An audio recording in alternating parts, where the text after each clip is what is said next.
Believe it or not, there's new people getting into prepping every single day. They can see the writing on the wall and they realize that they should probably prepare for some sort of an emergency. But a lot of them might be on a budget or not exactly sure where to start. So I figured I would put a list of the bare essentials for each major prepping category together just to give you something to start with. And if you were to get all of these items, you would still be leagues ahead of everybody else in the general population. And that's a big deal because you're basically trying to outpace everybody else's survival. Just gonna say it, trying to be honest here. Now, if you're worried about surviving SHTF scenarios and you're trying to put together a list of things you might need to get started with, then hit the subscribe button below because I try to share ideas like this on this channel on a regular basis. Now, the very first thing we all need, always, all the time, other than air, right, is water. Water is very important, okay? Now, you might not have a ton of water on hand. You might not be able to spend the money you needed to get a lot of water storage, but bare minimum, if you're gonna get something to prep in the sense of having access to clean, potable drinking water, I would suggest getting a Sawyer Mini. The Sawyer Mini is the most affordable water filter that gives you a lot of accessories and things in the sense of little gadgets that it comes with to make everything easier for maintaining the device, but it also filters for hundreds of thousands of gallons of water as long as you maintain it properly, and it will definitely protect you from a lot of the waterborne illnesses that are out there. Now, it doesn't filter out viruses, but it does take care of just about everything else. So for $20 or so, you can get Sawyer Minis, and you'll have your water prep category covered for the bare minimum essentials, because you might not have water on hand or stored, but if you come across water or you can access water somewhere else, you can at least drink it more safely by having this. And $20 isn't very much to spend compared to how much it costs to store lots and lots of water and treat it properly and have the space for it. So that's where I would start. Now, the second prep category that's very important and something we all definitely need is going to be food, right? So we have water, now we're on to food, and the bare minimum essentials for food, you could go out and buy Mountain House, you could go out and buy all kinds of freeze-dried stuff, but in all reality, get one 20-pound bag of white rice and one 20-pound bag of pinto beans, and you've got a lot of food stored away already. And you don't even have to seal them in Mylar and do all the stuff that we do here in the preparedness community. You can throw those in your pantry, and they're generally good for a year or two based on their expiration date. But if you do seal them up properly in Mylar with oxygen absorbers and everything else, they can last over 25 years. So get one bag of each, and I mean, that's quite a bit of food. That should last you quite a while, and that's only gonna run you like 27 bucks. And those are Great Value brand, which I threw on the floor because I guess I just didn't wanna hold up 40 pounds worth of food for this video, but Great Value brand is the Walmart brand. I use it as a base just because everybody has access to a Walmart. Not everybody has access to a Costco or some kind of, international grocery store of some kind or anything like that, but regardless, $27, you got 40 pounds of dried goods that'll last quite a while and get you through a lot of issues, okay? Now, you will need water to cook those goods, so if you don't have any water storage and you only have the Sawyer Mini, that's something you might want to consider, but at least the Sawyer will allow you to drink water from just about anywhere and keep you alive. Now, the next thing that I would definitely pay attention to, because we're talking about basic emergency prepping, right? So this isn't going to go into some kind of advanced area. This is just to cover your bare minimum bases to say, I have one thing of each category that helps me be better prepared than everybody else. And I would say that power is very important for that. And the reason why is because having your communications and the ability to use your phone or maybe your computer during an emergency could be very important, especially if you need to reach out to local authorities or make sure your family's okay or whatever it is, right? So you gotta have some backup power. And honestly, the cheapest and easiest thing to do in that regard to just have something in order to extend the amount of power usage you can access during an emergency would be a power bank.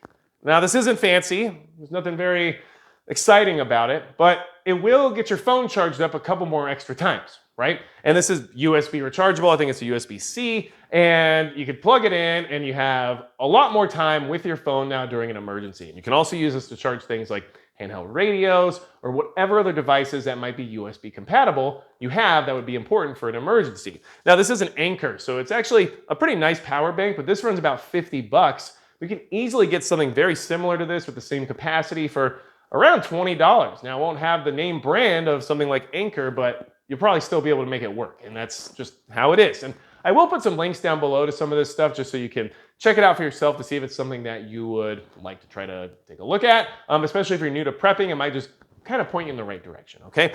Now, Power bank, now you have power basically covered. Like the most bare minimum you can possibly do. You have some way of providing your electronic devices specifically for communications, because I feel like that's going to be the most important, with some additional power during an emergency. Okay? All right, so what comes next? Well, we just talked about what you would want to keep up and running during an emergency. That's going to be communications devices, right? So a pair of decent walkie-talkies is probably a good thing to get. And these are Motorola MT series walkie-talkies. Now, these are not ham radios. These aren't Baofangs or anything like that. So there's no license required to use these. They only operate under the FRS frequencies, which are totally legal to broadcast on, right? Not broadcast, but you know what I'm trying to say, okay? Now, here's the thing. These can access the emergency weather channel as well, the NOAA frequency, which I think is very important because that helps you kind of get an idea of what's happening in your area, especially during a natural disaster. And then you can talk to your loved ones, and especially if you have to leave your home temporarily and you have family back in the home still, you can talk to each other if cell phones are down or whatever else, right? So a decent pair of walkie-talkies that can access the weather channels is a good idea, and these can actually do that. And this will run you anywhere from like $30 to $50, depending on where you find them and how much you spend and what kind of features you want. But I would suggest those over something like a Baofeng for someone who's brand new to all this, only because it's very easy to use. It's intuitive. You change it to the channel number that you want to talk to with the other person. Both of them are on the same number. Now you can both talk. And you click one button to get to the weather channel. I mean, it's just very intuitive, very easy to do, and very inexpensive. So get a decent pair of walkie-talkies that can access the weather frequency, and then you're good to go. Now, another thing you're gonna want during an emergency, and something that's very important to have, is lights or lighting of some sort. Emergency lighting if all the other lights shut off. And luckily you already have the power bank now in order to kind of have some way of charging things that might be USB rechargeable. So the next thing I'm gonna say is you need like a decent flashlight, but I would specifically say if you're only gonna buy one thing just to cover all your bare minimum bases and then start from there, I would get a headlamp. Just because sometimes hands-free is the way to go. During an emergency, you don't know if you're gonna have to pick something up, carry somebody, you're gonna have to try to fix something, who knows what it is, and you might need both hands free, and a headlamp allows you to do that. Now this is a Streamlight headlamp, and Streamlight makes really nice lights in general, and they're a reputable brand, and you can get their headlamps, some of the cheaper models, for like $20. So for $20, you can get a really high quality headlamp from a good company that'll do the job and is generally USB rechargeable, which makes it compatible with your power bank. So it gets you in the door, and obviously, the biggest supporter of this channel is Midway USA, and Midway USA carries Streamlight products as well as some of the things that we've discussed already, like the Sawyer Mini. So make sure you check them out and say, hey, Magic Prepper sent you, because big thank you to them for supporting what I do here. Now, what else would be very important to have to cover your bare minimum basis, okay? So we talked about lights. Well, in an emergency, there's a good chance somebody might get injured. So you want to have first aid capabilities. Now, I'm going to tell you the bare minimum, and then I'm going to tell you what I think you should actually do. All right, so bare minimum first aid. I mean, okay, you want to throw Band-Aids and stuff in there, totally fine, whatever, okay? But we're talking about life-threatening wounds, let's just say, okay? Well, I would suggest bare minimum, you need tourniquet, a reputable tourniquet. So this is a CAT Gen 7 tourniquet. This will actually do the job. Now this is blue because it's a training one, but it'll work just the same as any other CAT Gen 7 tourniquet, okay? So a good tourniquet that's reputable, not something that's made in China that you have no idea where it's from or anything like that, right? Then you would also want maybe some kind of emergency trauma dressing like this NAR dressing, this North American Rescue, just in case you have a very critical wound that needs to be wrapped and compressed and covered and able to be getting the healing process, I guess, right? And I would definitely suggest having some wound packing gauze, because if you do have a wound that you can't necessarily wrap or tourniquet off, your next best option is going to be to pack it full of gauze to the best you can until you can get additional help, which might not be coming in an emergency, but this can extend that time period that you have, that window of opportunity for you to possibly save somebody's life. So you have the emergency trauma bandage, you have the wound packing gauze, you have the tourniquet, right? And then the other side of this is just bare minimum, some ibuprofen. And why ibuprofen? Well, it's very inexpensive. It has pain reliever, which is good, but it also helps break fevers. And a lot of people get sick during emergencies, especially if there's contaminated water, who knows what else going on, right? Which is why you have your Sawyer Mini, so you hopefully don't have to worry about that as much. But if somebody gets sick and they can't break a fever, ibuprofen does that pretty well, and that's a pretty important thing to be able to do. So those things are great. And that's gonna run you about $50, right? To put all those together, it's 50 bucks right there. And here's my real suggestion. If you're going to do that anyway, do yourself a favor and buy a legitimate IFAK, individual first aid kit. Because it's gonna have all that stuff except maybe the ibuprofen, which you should just have on hand anyway. But it's gonna have more of this stuff, and it's going to be specifically designed and geared towards making sure you can save somebody's life. So spend the extra money. Yeah, this is 50 bucks, right? A good IFAK might run you 100 bucks or more. It's worth it. And I work with Refuge Medical, a great company ran by Bear Independent. Excellent products, nothing bad to say about them at all. And I'll have a link down below for that as well. And there is a discount code because in all honesty, yes, you can grab a couple of these things on their own. If you can't spend the extra money, I totally understand, and that might be your best bet. But if you can spend the extra money, I would suggest it because of what that actually provides you with versus just trying to piecemeal something together that you're not very skilled with, right? Okay, so what's next on the list? An important survival tool everybody needs, no matter what, is the ability to make fire. It just is the truth. I don't know what else to say. And you might need it to stay warm. You might need it to cook. You might need it for a million reasons, right? Sometimes you just got to burn things down. Don't quote me on that. But what I'm trying to say is that just get some big lighters. Don't try to get too crazy or fancy with it. You don't need a bunch of ferro rods. You don't need a bunch of magnesium fire starters or any of that stuff. Just get some packs of Bic lighters, throw them in a drawer and call it a day. If that's where we're at, if you're at the bare minimum necessities for each category and you just want to start with like the least amount of money possible, grab some packs of Bic lighters and you'll be good to go. And honestly, you can get a decent pack of Bic lighters for like 10 bucks, right? So for 10 bucks, you can get your fire starting needs covered. And look, this lighter is like 2 years old. I don't use it, but it just sits on the workbench in case I need it to maybe, I don't know, like melt the ends of some nylon string or something like that. And it's still going. Like these don't just leak or anything like that. So Bic lighters, no problem at all with that. It'll get you started in the sense of being able to start a fire. And that's all you really need at that point, right? So the last thing on this list, bare minimum for survival, because this is what we're talking about. Like this, the least amount of money you could spend, right? This is what I kind of have right here for you. You got to be able to have some kind of shelter other than your primary residence. And the reason I say that is because you might be displaced, you might have a leak, you might have a lot of things happen where you just want to be able to create a shelter regardless, right? So the cheapest and easiest way to have that in your possession is going to be to have some cordage. So this is some paracord. You can also get bank line. That would be totally acceptable as well, right? So some paracord or some bank line so you have ways to tie things off, right? And it's just a good thing to have in general, not just for the shelter aspect, but for this specifically, it already puts it in the kit, right?